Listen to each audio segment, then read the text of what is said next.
ಕುಪಾಸ್ತ್ ವಿವೇಕಾನಂದ ಯೋಗ ವಿಜ್ಞಾನ ಕೇಂದ್ರ ಬಾಗಲಕೋಟೆಯಿಂದ ಮಾತಾಡ್ತಾ ಇದ್ದೀನಿ.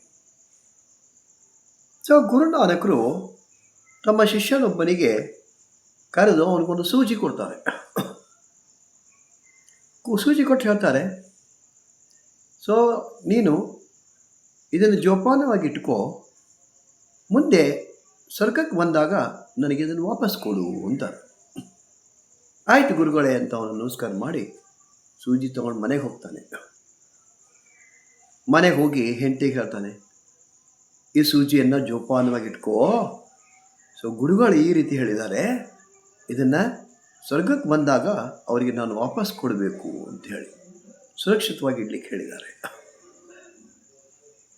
ಆಗ ಅವನು ಹೆಂಡತಿ ಹೇಳ್ತಾಳೆ, ಅದು ಹೇಗೆ ಸಾಧ್ಯ? ಅದು ನೀವು ಸ್ವರ್ಗಕ್ಕೆ ಏನಾದರೂ ಒಯ್ಲಿಕ್ಕೆ ಸಾಧ್ಯ ಇದೆಯಾ ಇಲ್ಲಿಂದ?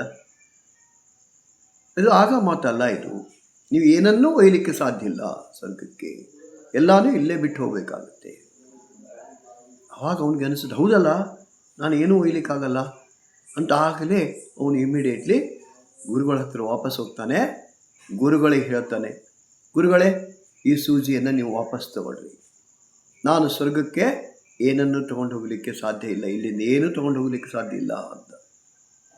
ಆವಾಗ ಗುರುಗಳು ಮುಗುಳ್ನಕ್ಕೆ ಹೇಳ್ತಾರೆ, ಧುನಿಚಂದ್, ಸೊ ಒಂದು ಸೂಜಿಯನ್ನು ಸಹಿತ ನೀನು ಸ್ವರ್ಗಕ್ಕೆ ತಗೊಂಡು ಬರಲಿಕ್ಕೆ ಸಾಧ್ಯ ಇಲ್ಲ ಅಂದಮೇಲೆ ಏನೆಲ್ಲ ಸಂಗ್ರಹ ಮಾಡ್ತಾ ಇದ್ದಿ, ಕೂಡಿಡ್ಲಿಕ್ಕೆ ಜಾಗ ಇಲ್ಲ, ಅಷ್ಟರ ಮಟ್ಟಿಗೆ ನೀನು ಬೇಕು ಸಂಗ್ರಹ ಮಾಡ್ತಾನೇ ಇದ್ದಿ, ಅದರಿಂದ ಏನು ಉಪಯೋಗ ಆಗುತ್ತೆ ಸಂಗ್ರಹ ಮಾಡ್ತಾ ಇದ್ದಿ. ಸೊ ನಿನ್ನ ಕೊನೆ ಇಲ್ಲದ ಪ್ರಯಾಣ ಒಂದಿಲ್ಲ ಒಂದು ದಿವಸ ನೀನು ಸ್ವರ್ಗಕ್ಕೆ ಬರಬೇಕು. ಆವಾಗ ಏನೇನು ತಗೊಂಡು ಹೋಗ್ಲಿಕ್ಕೆ ಸಾಧ್ಯ ಇದೆ ನಿನಗೆ ಅಂತ ಕೇಳ್ತಾರೆ. ಆವಾಗ ಧುನಿಚಂದ್ ಶಿಷ್ಯ ಹೇಳ್ತಾನೆ, ಹೌದು ಗುರುಗಳೇ, ನನಗೀಗ ಜ್ಞಾನೋದಯ ಆಯಿತು, ಅರ್ಥ ಆಯಿತು, ನಾನು ಇಲ್ಲಿಂದ ಏನನ್ನೂ ಸ್ವರ್ಗಕ್ಕೆ ತೊಗೊಂಡು ಹೋಗ್ಲಿಕ್ಕೆ ಸಾಧ್ಯ ಇಲ್ಲ, ಒಂದು ಸೂಜಿಯನ್ನು ತೊಗೊಂಡು ಹೋಗ್ಲಿಕ್ಕೆ ಸಾಧ್ಯ ಇಲ್ಲ. ಆದ್ದರಿಂದ ಸೊ ನೀವು ಏನು ಹೇಳ್ತೀರೋ ಅದನ್ನು ನಾನು ಕೇಳ್ತೀನಿ.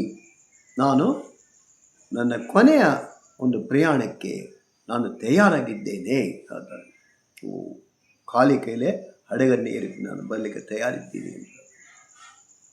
ಆವಾಗ ಗುರುನಾನಕರು ಹೇಳ್ತಾರೆ, ಆಯಿತು, ಅಡ್ಡಿಯಿಲ್ಲ, ನೀನು ಏನು ಮಾಡಬೇಕಪ್ಪ, ನಿರಂತರವಾಗಿ ದೇವರ ಧ್ಯಾನ ಮಾಡು, ಜಪ ಮಾಡು, ಇನ್ನೆಲ್ಲ ಸಂಪತ್ತನ್ನು ಬಡವರು, ಯಾರು ದರಿದ್ರರಿದ್ದಾರೆ, ಯಾರಿಗೆ ಅವಶ್ಯಕತೆ ಇದೆ ಅಂಥವರಿಗೆ ದಾನ ಮಾಡು ಅಂತ ಹೇಳ್ತಾರೆ.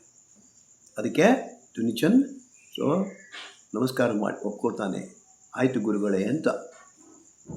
ಸೊ ನಮಗೆ ಎಷ್ಟೊಂದು ಜನ ಇದ್ದಾರೆ, ಕೋಟಿ ಸಾವಿರಾರು ಕೋಟಿ ರೂಪಾಯಿಗಳನ್ನು ಗಳಿಸ್ತಾರೆ. ನೋಡ್ತೀವಿ ನಾವು, ಎಷ್ಟೋ ಕಡೆ ಲೋಕಾಯುಕ್ತರು ದಾಳಿ ಮಾಡ್ತಾರೆ, ಎಲ್ಲಿ ಮಾಡ್ತಾರೆ, ಎಲ್ಲೆಲ್ಲಿ ಇಟ್ಟಿರ್ತಾರೆ, ಬೆಡ್ ಬುಡಕ್ಕಿಟ್ಟಿರ್ತಾರೆ, ಗೋಡೆಗಳಲ್ಲಿ ಕಾಣಲಾರ್ದಂಗೆ ಇಟ್ಟಿರ್ತಾರೆ, ಪಾಯ್ಖಾನೆಗಳಲ್ಲಿ, ಅವು ಎಲ್ಲ ಬಾತ್ರೂಮ್ಗಳಲ್ಲಿ ಎಲ್ಲೆಲ್ಲೋ ಅಡಗಿಸಿಟ್ಟಿರ್ತಾರೆ, ಪೈಪ್ಗಳಲ್ಲಿ ಇಟ್ಟಿರ್ತಾರೆ.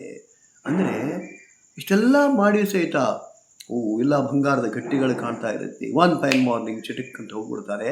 ಇದನ್ನೆಲ್ಲ ತಗೊಂಡು ಹೋಗ್ಲಿಕ್ಕೆ ಸಾಧ್ಯ ಇದೆಯಾ? ಇಲ್ಲ. ಅಂದರೆ ವಂಶ ಪಾರಂಪರ್ಯವಾಗಿ ಸಹಿತ ಸೊ ನನಗೆ ಇದು ಬೇಕು ಅಂತ ಆಸೆಗೆ ಒಂದು ಮಿತಿನೇ ಇಲ್ಲ. ಸಮಾಜವನ್ನು ದೋಚಿ ಇದನ್ನೆಲ್ಲ ಗಳಿಸಿ ಇಟ್ಟಿರ್ತಾರೆ. ಅದಕ್ಕೆ ಅರ್ಥ ಆಗಬೇಕೆಲ್ಲರಿಗೂ. ಸೊ ಅವಶ್ಯಕತೆಗಿಂತ ಹೆಚ್ಚನ್ನು ಸಂಗ್ರಹ ಮಾಡಬಾರದು. ಪತಂಜಲಿ ಯೋಗ ಸೂತ್ರದ ಸೊ ಈ ನಿಯಮಗಳಲ್ಲಿ ಬರ್ತಕ್ಕಂಥ ನಿಯಮಗಳಲ್ಲಿ ಬರ್ತಕ್ಕಂಥ ವಿಷಯಗಳ ಆಸ್ತೇಯ ಅಪರಿಗ್ರಹ ಅಂದರೆ ಅವಶ್ಯಕತೆಗಿಂತ ಹೆಚ್ಚನ್ನು ಸಂಗ್ರಹ ಮಾಡಬಾರದು ಅನ್ನೋದನ್ನು ಅರ್ಥ ಮಾಡ್ಕೋಬೇಕು. ವಿವೇಕಾನಂದ ಯೋಗ ವಿಜ್ಞಾನ ಕೇಂದ್ರ ನಿರಂತರ ಯೋಗ ವರ್ಗಗಳು ನಡೆಸುತ್ತೆ.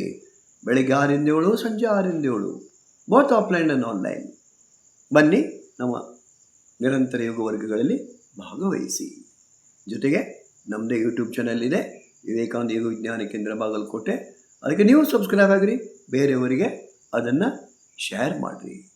ಧನ್ಯವಾದಗಳು.